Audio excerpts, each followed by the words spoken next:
the choices we make have eternal consequences. This is what the readings remind us this weekend. Our first reading makes that point in a very powerful way. We hear the story of 7 brothers who choose death, in fact, torture and death, over violating God's law. The Greeks, who were occupying the whole land at the time, were trying to get the Jews to fit in, to act like everyone else. And while many of the Jews go along with them, the members of this brave and faithful family refuse to do so. They would rather choose death than be unfaithful to God. Now, from our perspective today, we might think, what's the big deal with eating a little pork? After all, who doesn't like bacon? But it's much more than just that specific dietary law. You see, the Greeks were trying to get the Jews to abandon everything of consequence connected to their faith and adopt the Greek secular way of life, including gross immorality. In the Greek world, for instance, there was no sense of the sanctity of marriage. It was just a domestic arrangement for a time. That was a focus in Greek society of just living for today. And because of that, all sorts of behaviors and perversions were not only tolerated, but also encouraged. Sounds familiar, doesn't it? We live in a time when certain groups are trying to push us to accept all sorts of things as normal, things that we know in our hearts are not right, and certainly are not right with God. Values contrary to the very law of God are promoted as the norm for contemporary society. Well, maybe not so as dramatic. So often today we face the same choice as those did in our first reading. And we can just go along with the crowd. Or on the other hand, we can be faithful to He who is the true King of the world. It's a choice that we have to make in things both great and small throughout our life. Make no mistake, whichever choice we make, it does indeed have consequences. Most often, I think we'd like to have it both ways, that we can be faithful to God and everything will go our way. It's nice when that happens, but more often than not, that is not the choice before us. So often it means choosing between being faithful to God or following the ways of the world or the ever-changing currents of society. Now, I don't think that most people wake up one day and say, I'm going to start being unfaithful to God. It's usually a lot more subtle than that. It often starts with making excuses for ourselves or others as to why we do not need to have to do what God asks of us. First it's this, then that, and eventually it can result in casting aside virtually everything of consequence that comes to us from God in favor of what we want to do at the moment or what society tells us is acceptable. How often do we put aside the 10 Commandments for other things? And I'm not even talking about things such as murder and adultery. How about keep holy the Sabbath? Folks, let's remember, there's a reason why these things are called the 10 Commandments. They're not known as the 10 Suggestions. That's the reason why this commandment does not read, keep holy the Sabbath only if you have no other conflicts, or if Mass is only at a convenient time for you to go, or if you haven't stayed out too late the night before, and if you're not too busy with some other thing. That's not what it says. But how often do we treat this commandment in exactly this way. So often we put it aside in favor of other things. This commandment the Lord gives to us is there to remind us of who should be first in our lives. So often I hear people say to me in confession, I just don't put God first in my life. Well, if you really want to change that, then stop putting your wants or your schedule above God. Make God your first priority by giving him the day that he asks.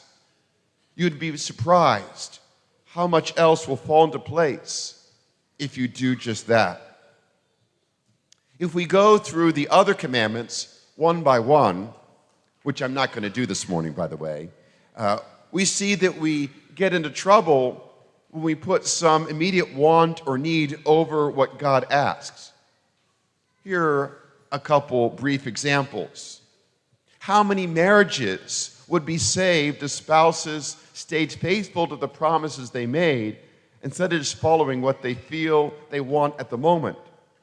How better off would our families and our society be today if this was faithfully followed? How many people would not be living in poverty today in our world if we stopped allowing greed and materialism to get the best of us and instead were willing to share our resources with others instead of just hoarding them for ourselves?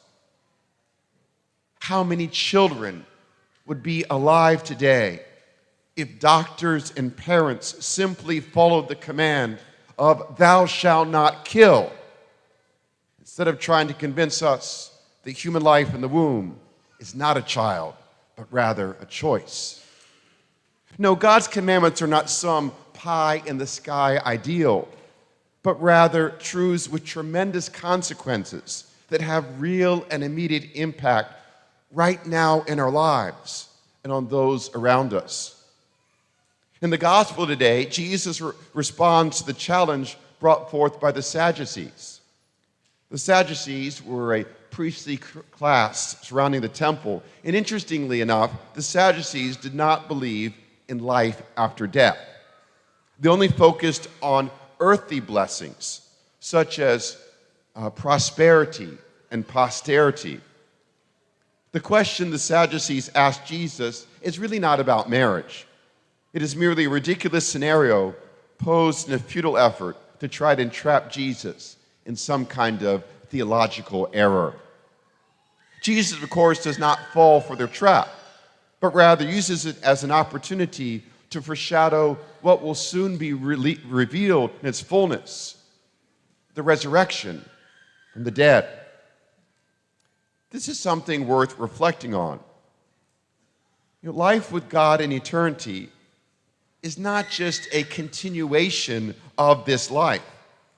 It's not just a life that does not end, but rather it is new life. The other day when I was teaching our 7th graders, many of them were shocked when I said rather casually that there are no dogs in heaven because they don't have immortal souls. It's not because I hate dogs, it's just they don't have immortal souls. This blew their minds because they could not think beyond the parameters of this life. But it's not just children who often think that way. We're guilty of that as well.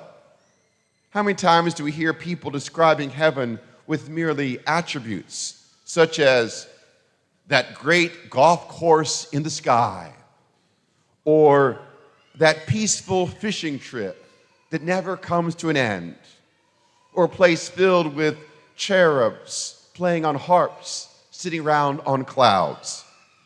Heaven is so much more than any of those things. It's beyond our comprehension at this moment. And that is the beauty of heaven, that we do not have to settle for just the things in this life. For God has so much more in store for his faithful.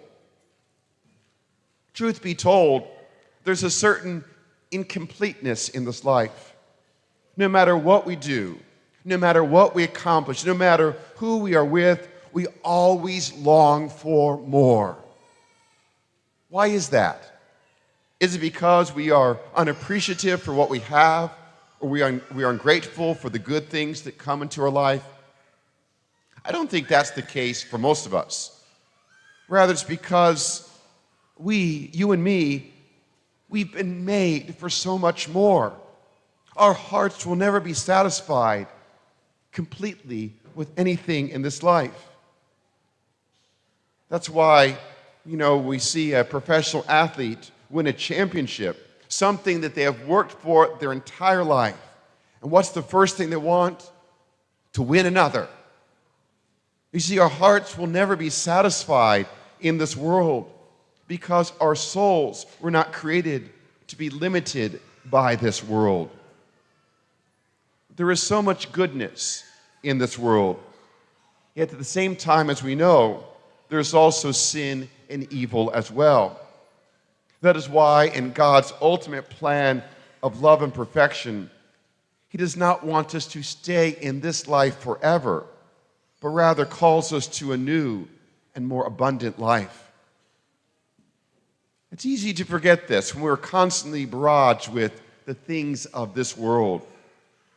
It's easy to lose our truest identity as children of the light if most of the time our efforts and energy are geared towards the things of this world. God asked that we set aside the Sabbath so we do not get lost in whatever direction society may be pulling us in. And this is by no means easy.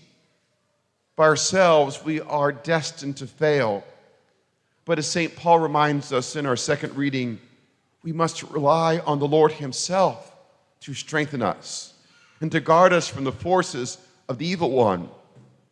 For the evil one wants only separation, acrimony, division, and destruction. God desires not those things for us, but rather truth, beauty, and love. In the end, that is the difference between life in this world and the life that is to come. Now, God does not force us to choose the good. Merely, He offers it to us. He leaves it up to us as to whether we will embrace His love and forgiveness or whether we refuse it and just walk away.